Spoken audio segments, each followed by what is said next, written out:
Ma non-violence ordinaire, c'est un spectacle sur la colère, les conflits et la non-violence. Je sais pas vous, mais moi, je me suis aperçue que je peux être emportée par des vagues d'émotions très fortes. Je peux me retrouver hors de moi.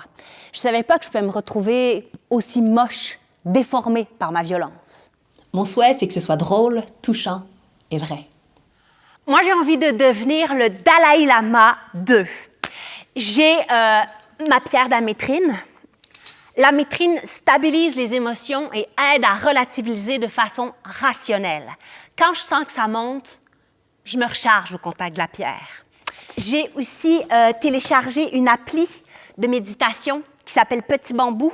À partir de maintenant, c'est terminé les crises de colère. À partir de maintenant, je fais des crises de calme. C'est une enquête que je mène depuis 10 ans sur le thème « Comment faire avec ma violence ». Et je me suis aperçue que la violence, elle est aussi à l'intérieur de moi. J'ai commencé à observer comment ça parle dans ma tête. Je me suis aperçue déjà que dans ma tête, je ne suis pas toute seule. Il y a un autobus rempli de personnages.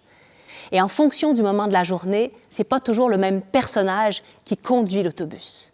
J'ai découvert parmi ces personnages une espèce d'Erika qui est terrible, une marâtre qui me critique tout le temps, qui voit tout ce que je pourrais faire mieux, plus vite.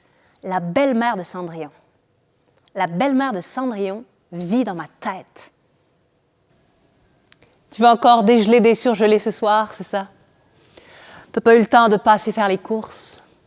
Tu devais être trop fatiguée. En tout cas, les enfants ont demandé de manger des lasagnes. Ça fait 3 fois. Moi, je connais des gens qui cuisinent des lasagnes en 15 minutes. Pour mener cette enquête, je suis allée rencontrer des gens du terrain. Des gens confrontés aux conflits au quotidien, comme Carole ou comme Ahmed, qui est CPE au Collège Marie Curie. La violence, on l'a appris depuis tout petit. Et moi, ce que j'aimerais, c'est que les jeunes ici, ils évoluent, qu'ils apprennent autre chose. Et pour ça, la réponse à la violence, ça ne pourra pas être la violence, la punition, le dénigrement. La réponse à la violence, c'est la compréhension, l'ouverture, l'écoute. Comme je te disais, moi, c'est Carole et je suis formatrice en communication non violente. C'est drôle tout ce que les gens pensent juste quand je dis ça. Il y a des gens qui pensent que j'ai arrêté de vivre des conflits. Ils sont drôles. Les conflits, ça fait partie de la vie. Ça fait partie de la paix. Est-ce que le médecin arrête d'être malade parce qu'il a étudié la médecine? Est-ce qu'il est moins bon médecin s'il tombe malade? Eh bien, moi, c'est pareil.